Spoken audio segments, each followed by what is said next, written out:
Welcome back to Start Here, the very special mini-series within Sugar Mama's Fireplay where I answer your real-life questions with practical, empowering steps to help you get started. Now, a quick reminder, everything that I talk about in today's episode and all of my other episodes is always general in nature and for educational purposes only. So please always bear that in mind, and please refer to my financial planning license details in the podcast notes. So, today's question comes from Kat, who wrote, "Hi Canna, you inspired me to start investing through your $1,000 project portfolio. And 3 years later, my share portfolio is now worth $80,000 and pays me over $4,200 a year in dividends, which I reinvest. I'm seriously considering taking on a margin loan, but I'm a little bit scared as others tell me this is risky. I know your $1,000 project has a $50,000 margin loan. Can you tell me if this is risky, and can I reduce these risks to help make this work for me like it has for you? Cheers, Kat." All right, Kat, let's answer this question together and let me help you through this so that you can get started, whether it be taking out a margin loan or maybe politely declining for the time being. So before we begin, I'm going to say this. A massive congratulations. In just 3 years, you have grown an $80,000 share portfolio, literally starting from nothing. And clearly you've built a really reliable passive income stream. $4,200 a year. I mean, that could pay for a holiday each year. That is seriously phenomenal.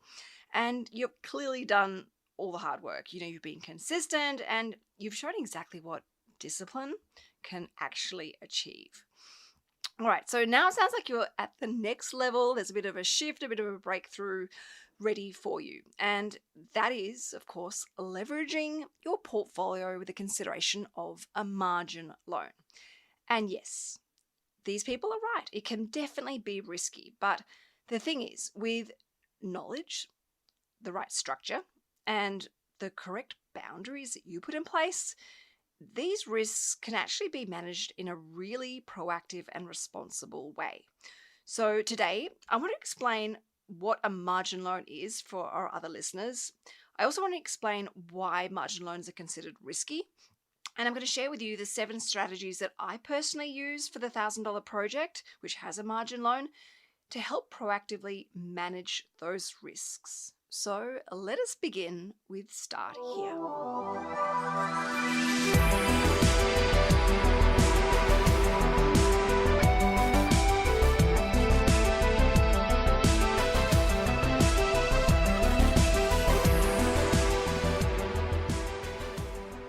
All right, Kat. So step number 1, can we just tune out of this noise? So I want to talk about the advice. You mentioned people warning you that a margin loan is risky, and look, they're not wrong, but it's important to understand where those opinions actually come from. Everybody sees money and investing and borrowing money through their lens of experience, and some people have seen others get really burnt by leverage. That is, burnt by borrowing money. They've got in too deep or things have gone against them and it's ended up in tears.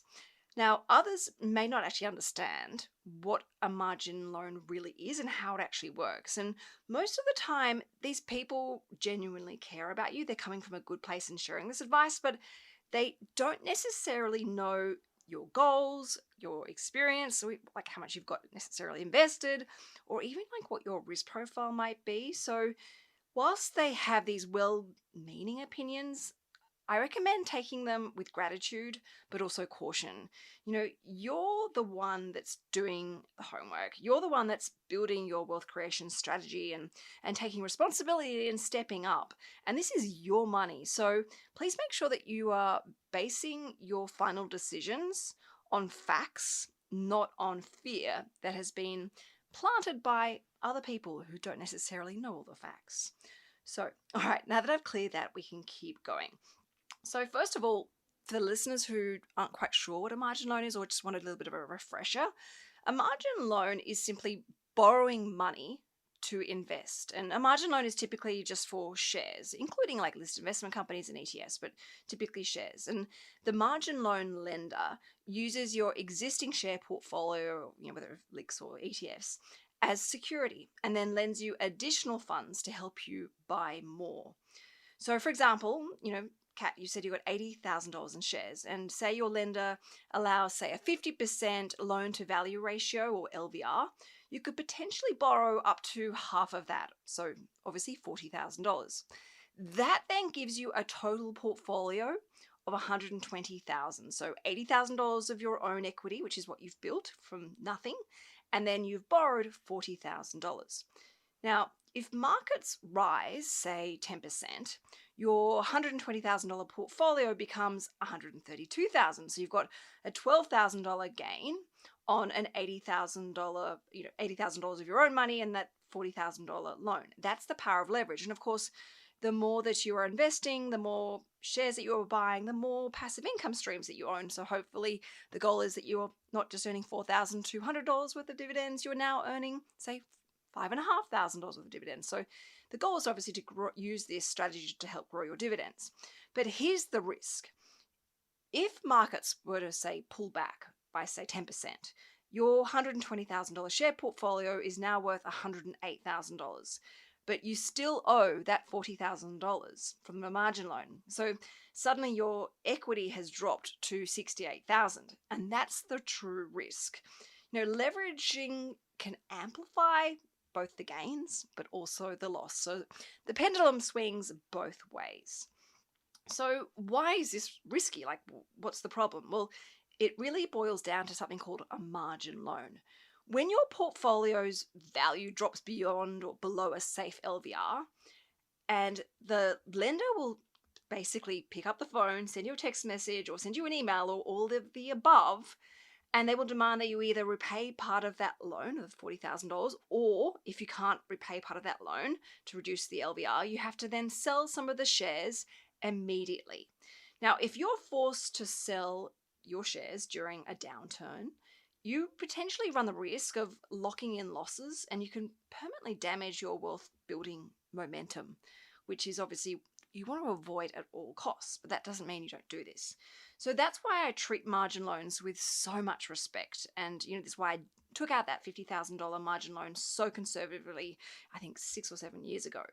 And, margin loans are definitely not for short-term trading and most definitely not for emotional investing.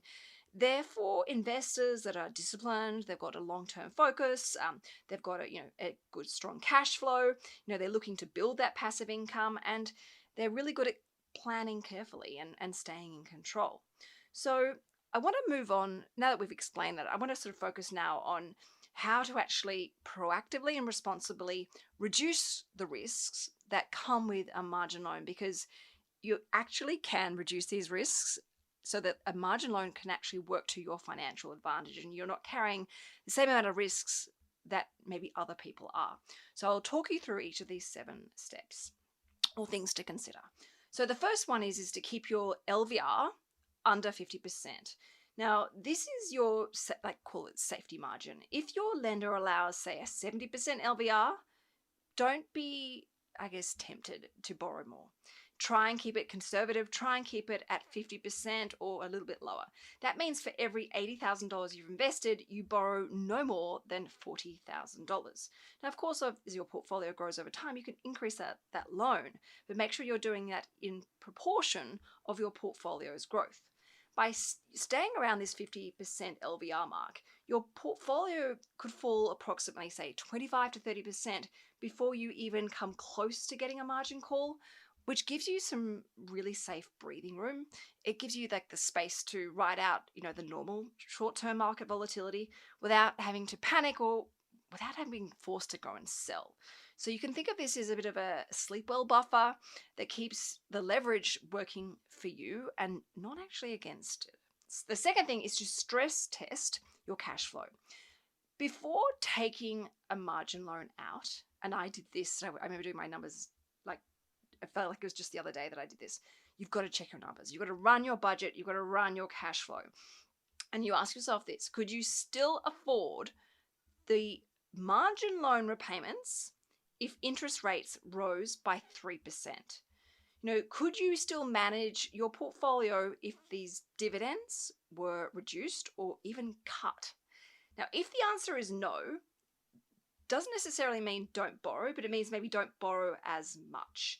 The golden rule around margin lending should be never to create stress or compromise your lifestyle. It should be sort of quietly working for you in the background, and those margin loan repayments need to comfortably fit in your budget.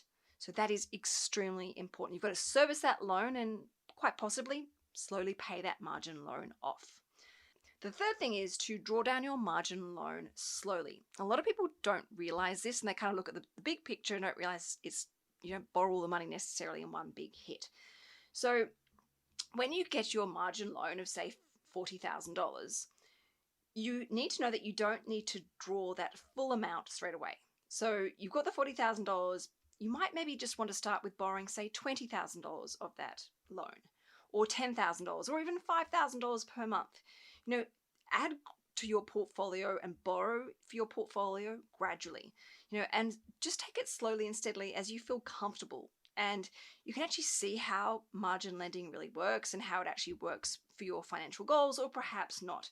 So you could, I guess, think about it as you're at the beach. You don't just jump into the ocean. You tend to walk on the sand, getting slowly deeper and deeper as you wade through. Don't dive head first. Just take it slowly and steadily. And feel free to pause in borrowing anymore at any stage. Point number 4 is please, please, please keep an emergency buffer. And have this emergency buffer is just for your margin lending. So this is often an overlooked but vital safeguard. Have some money, some cash, set aside purely for your margin loan protection. It doesn't need to be a huge amount of money, but a small amount so that it's ready if the markets drop and you need to, reduce your loan and avoid having to be backed into a corner where you have to sell. So even something as little as, say, $2,000 up to, say, $5,000 parked in like an online high interest savings account can give you a huge amount of flexibility and peace of mind. And it means that if that margin call happens, you get that email, that call, that text message, you can immediately throw some money on that loan and reduce that LVR within seconds instead of having to liquidate part of your investment portfolio, crystallize losses at probably one of the worst times to actually have to sell. It sounds really simple, but a lot of people don't actually do this simple protection strategy. Number 5, use your dividends strategically. Okay, so dividends are important. Dividends are what are going to give us that long-term financial freedom. Dividends are going to, yours are currently $4,200 a year. Let's grow them. Let's turn them into $42,000 a year. So your dividends are the secret weapon to your financial independence. And you, at the moment, are reinvesting them, obviously to help grow your portfolio as fast as you possibly can. But there are a couple of other things you can do if you wanted to. And I'm not giving advice. I'm just letting you know so you have these as options. And you may change your course throughout your financial journey. But if you wanted to, you could have those dividends not actually reinvested, but perhaps paid towards the margin loan so that your interest repayments come down and obviously the loan comes down. Now, personally, again, not advice, I reinvest all of my dividends back into the share portfolio. Through my personal cash flow of doing side hustles and hacks, every now and again I throw money towards my margin loan. So I manually, through physical hard work, paying down that $50,000 margin loan whilst I reinvest everything. But for you, if you wanted to, you could also stop your automatic reinvestment plan and have those dividends, or even part of those dividends, paid towards that margin loan to help keep that LVR reducing and obviously build up more and more equity within your portfolio, which will help safeguard, your wealth creation journey. And, I love that this comfort of that, the passive income, the dividends can be redirected if I need to at any point in time. And it will obviously eases that cash flow pressure, which is really important when you're doing something that's high risk like this. Point number 6, and that is to consider, and this is not appropriate for everyone, it's just worth considering or knowing about, and that is prepaying your margin loan interest on an annual basis. Now, a lot of people do this at just before the end of the financial year so they can get a nice big tax deduction, and it helps obviously maximize their tax refund. But this is where you lock in your interest rate for 12 months, and it gives you a cash flow certainty around the repayments and protecting your budget. and it helps manage the cash flow a lot easier. In some cases, depending on your circumstances, you also might be able to claim a tax deduction when you prepay your interest. You do need to be careful though with this. If you do decide to slowly draw down that $40,000 loan and you have prepaid the interest on that $40,000 loan, you could be potentially overpaying your interest because you've prepaid on the $40,000, assuming it's all going to be withdrawn down, but you haven't actually drawn it down. So you've got to sort of think about how you're going to use this margin loan before you go and potentially prepay it. And obviously the risk in doing this is that interest rates go down and you've paid, an expensive interest rate. But for a lot of people, they do this, as I said, just before the end of the financial year, and it really does work for them. And then point number 7, and that is to diversify your portfolio. Now, obviously, I know nothing about your share portfolio, your goals, and where that money is sitting, and whether you're even what type of trader you are. I don't know if you're active or you're passive like me. Whether you're focused on the dividends, whether you like industrial, or whether you like international, whether you like LICs or ETFs. But please know this: regardless, a well-diversified portfolio is what helps reduce that market volatility. That feeling of seeing your portfolio worth $80,000 one day, 85 the next, and then 73 the next. Please make sure that you don't hold all of your investments in one company or one sector or even one country. I love Australian industrial shares. It gives me that income stability through the dividends, but I still have some international ETFs in my portfolio. Diversification spreads the risk and helping your portfolio stay really resilient. So I have some ETFs focused around Asia. I have some ETFs focused around the US and Europe, and even emerging countries. So, yes, a significant part of my portfolio is in Australian industrial shares, but it is also diversified. And those companies, those Australian companies that I have invested in, also have international exposure within their own business operations. But my point is, don't put all of your eggs in one basket. You want as little volatility as wise and sensible to help reduce that risk of a margin call. And then finally, actually, I tell a lie, this is actually 8 tips, not 7. And that is to treat your margin loan like a principal and interest loan, almost like a home loan.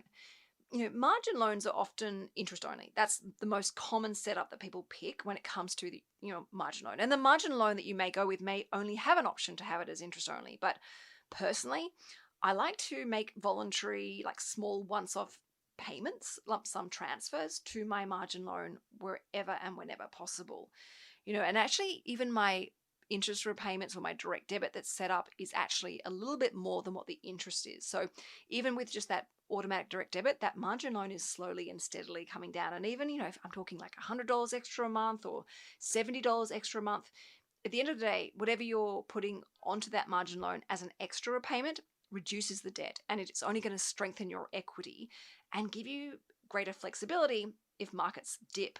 And it's another buffer between you and potentially getting a margin call. But also on the upside, it means that as your portfolio grows, your ability to potentially borrow more when you're doing this for the right reasons and in a sensible way are there because you've got more equity to actually leverage upon. Now, you probably already know this, but I'm going to say it anyway. A margin loan is definitely not a shortcut in building wealth. It's an amplifier, a wealth creation amplifier. It magnifies whatever exists within you, whether it be discipline or impulsiveness.